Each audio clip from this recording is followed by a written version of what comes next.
Legends.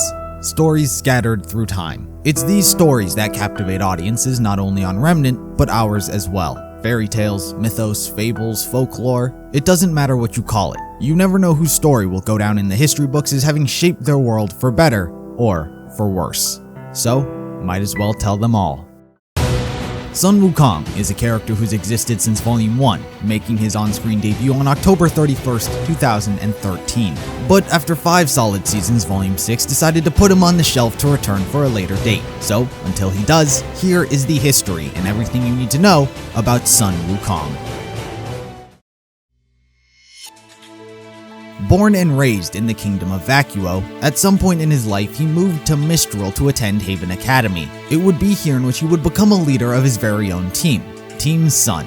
It consists of himself, Scarlet David, Sage Ayana, and Neptune Vasilius. Not much is known about the team as a whole, aside from he considers them all his friends. However, in light of an event known as the Vital Festival, Team Sun would be headed to Vale to compete.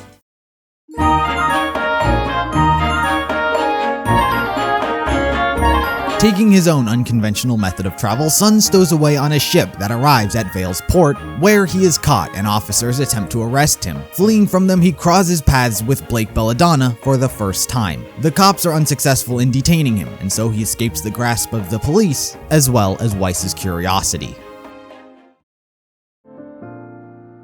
Later that same night, Blake would accidentally reveal to her team that she was a faunus. Scared of what they might think, she runs off where she once again bumps into Sun. I knew you would look better without the bow.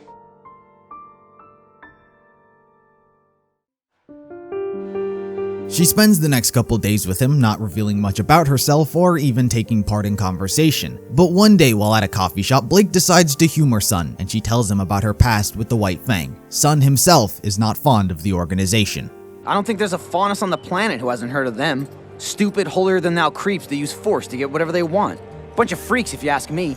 Because of this newfound friendship and trust between the two, Blake begins to question the group that committed the dust robberies, and so Sun suggests a way that they can prove the White Fang were behind this. He tells her about a large shipment of dust that's coming in from Atlas, and so if they were to strike, it'd be there. Well, while I was on the ship, I heard some guys talking about offloading a huge shipment of dust coming in from Atlas. How huge?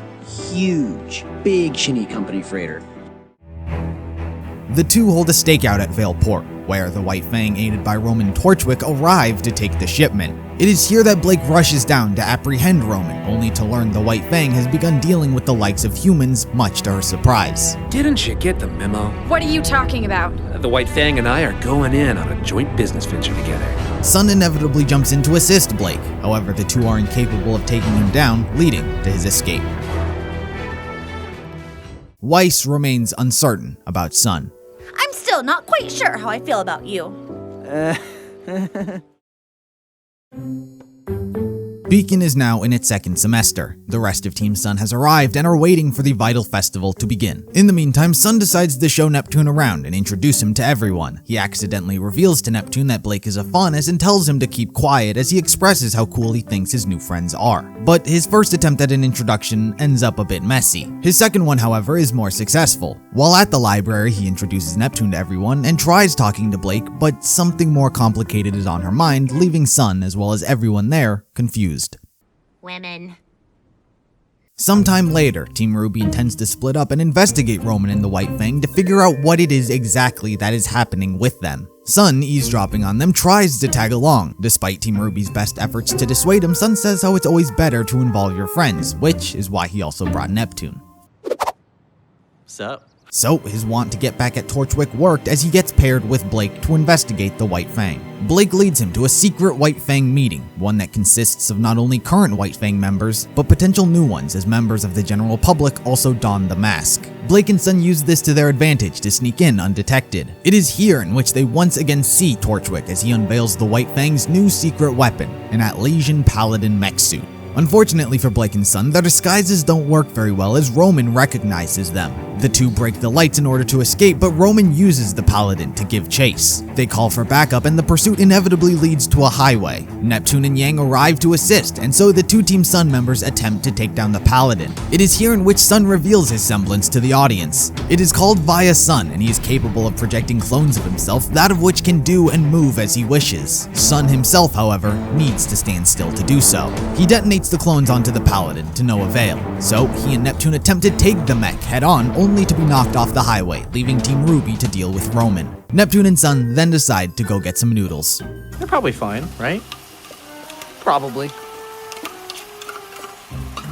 So, with the mission failed, the next thing the characters have to worry about is the dance. Beacon is having a dance, and Sun is eager to ask Blake to it. He is seen with the whole of his team chatting outside of Beacon, waiting for Blake to come out so he can ask her. He tries, but she turns him down. Still not fully knowing Blake, he doesn't really know what to do about her Blakiness. He is excited for the dance, but considering he's from Vacuo, his normal clothes should be the proper attire. It is thanks to Yang that she convinces Blake that she should go to the dance to take her mind off of the White Fang. Because of this, Sun and Blake hook up and have a good time.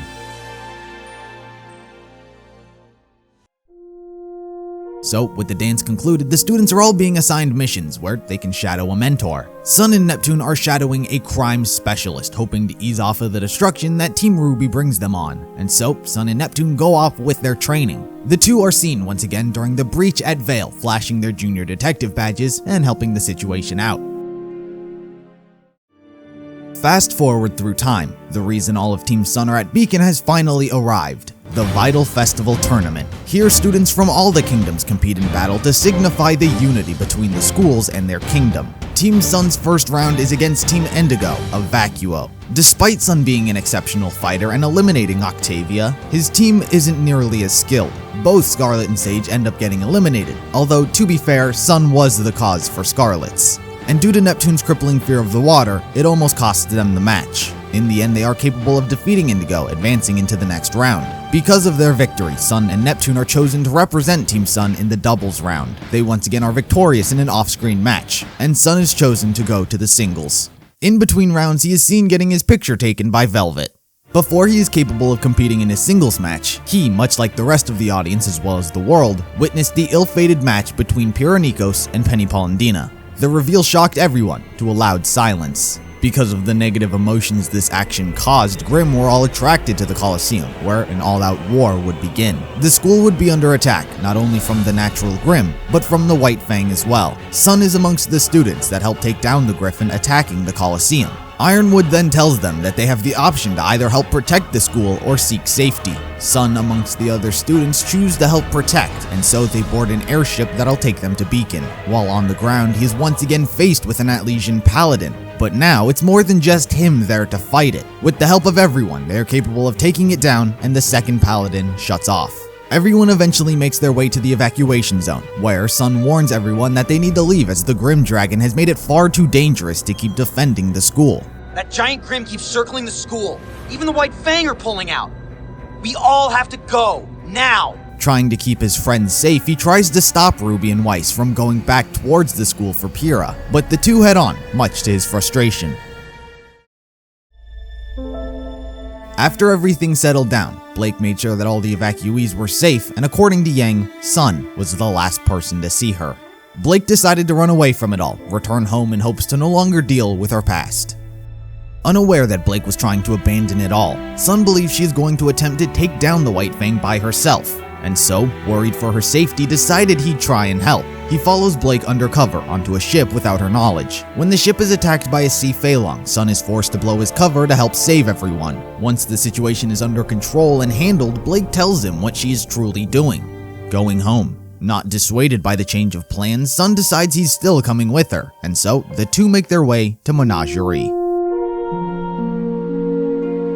After they arrive, Sun follows Blake to her home where he is introduced to her parents, Gira and Kali Belladonna. While making a good impression on Kali, Gira doesn't like him. However, their nice small talk is interrupted by two White Fang members named Corsic and Finnick who wish to talk to Gira. We learn that the White Fang on Menagerie aren't nearly as much of a problem as they've been in the rest of the world. Blake and Sun inform Gira of their going-ons, and so Gira needs time to figure things out. In the meantime, the Belladonnas house Sun for the duration of his stay in Menagerie. In an off-screen scene, Sun and Kali talk about the White Fang and how members of the organization don't wear masks on the island. The day prior, however, while Sun was out at the market, he saw one wearing a mask and took a picture of them. Thinking this is important information to know, he rushes to tell Blake and accidentally drops in on a conversation between her and her father. Blake is upset, continuing to state how she wants nothing to do with the White Fang anymore and is just trying to relax. But in a fit of rage throws Sun's scroll, revealing the previously talked about White Fang member. The two chase after this mysterious figure and uncover that it's a girl named Ilya, someone from Blake's past, who possesses a scroll with valuable information on it. While trying to attain the scroll, Sun uses his semblance to pin down Ilya so Blake can grab it, but exerting too much of his aura, falls weak, allowing Ilya to use her weapon to pierce Sun's chest, knocking him unconscious.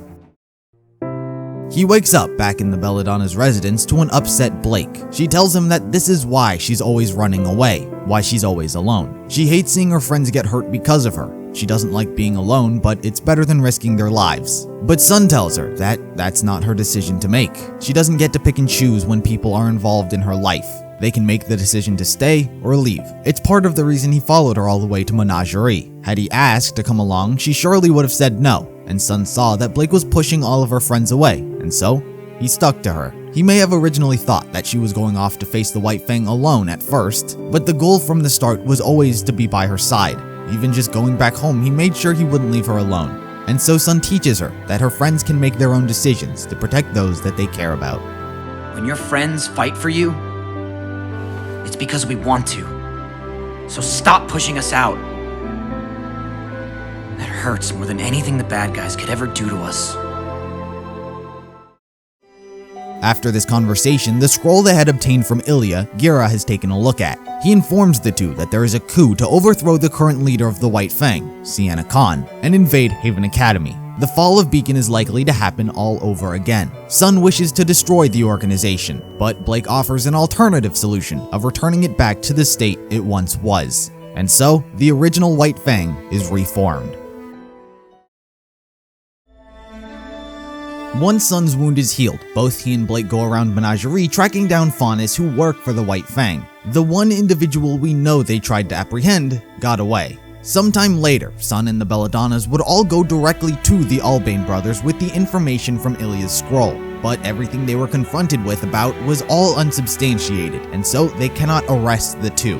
With the information gathered from Ilya's scroll and wishing to avoid a similar fate to Beacon, Gira holds a press conference to speak to the people of Menagerie to tell them about what's happening and what they can do to stop it. He tells them about Adam's ties to Beacon's destruction and how he intends to overthrow Sienna, but they, as faunas who seek equality, cannot let that happen. They must bind together to go to Haven and stop Adam. The faunas are not enthusiastic about that last part, but before they can finish their speech, Ilya interrupts, preaching that it is Adam that they should all be following. Sun makes an attempt to tackle her to the ground, but she once again escapes.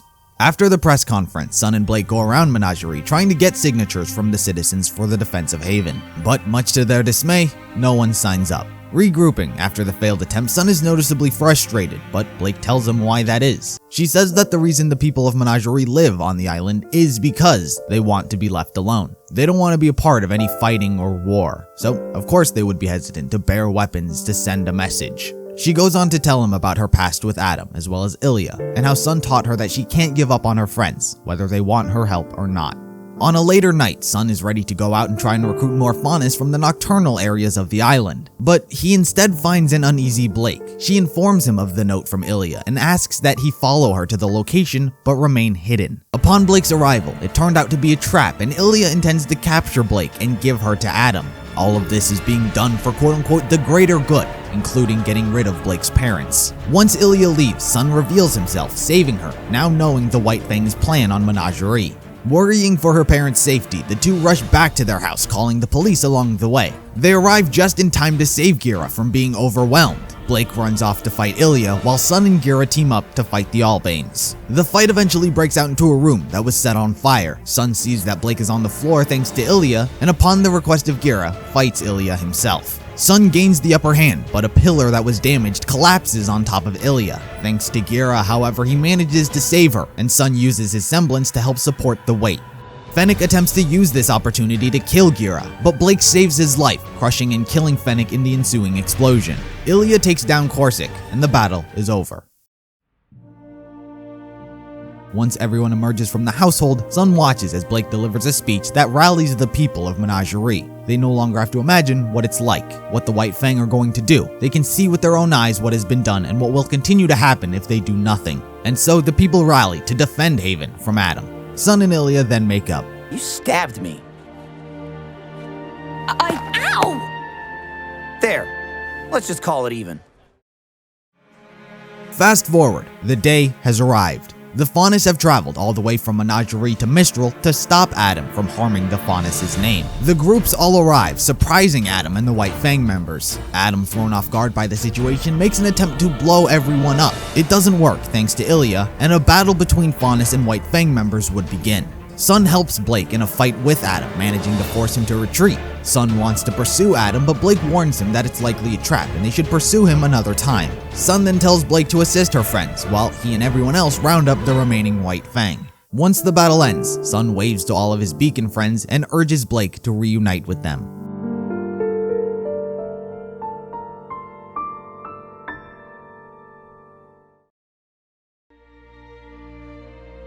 Two weeks pass, and Team Ruby all intend on heading to Atlas. Sun, on the other hand, has different plans. He realizes that he's been away from his team for some time now, and they need to regroup. That's why they're all headed to Vacuo, where Sun originally grew up. He feels that his job here is done. He recognized when Blake needed help, even when she didn't. He helped her get through everything. He taught her about what real friends need to do. And right now, Blake doesn't need him. He promises that their paths will cross again, and Blake gives him a peck on the cheek. And he and Neptune leave the station with their sights on Vacuo. I've got a feeling you haven't seen the last of me. Sun Wukong, introduced in Volume 1 as a side character, only to become a pivotal role in future endeavors. It was complete happenstance that his and Blake's paths crossed, but from the moment they met, he was always willing to help. He may have seemed like a goofball, but his heart of gold helped someone who was allowing the darkness to win. He taught one of our main characters the importance of friends and making your own decisions. Not only did he enrich the life of Blake, but he's helped the Faunus' goal to equality become that much more obtainable. He rarely ever knew what was fully happening in the situations he was always in, but he was always ready and willing to help. If there's one thing that Sun taught everyone, it's that it's always better to include your friends. That's dumb. You should always get friends involved. That's why I brought Neptune.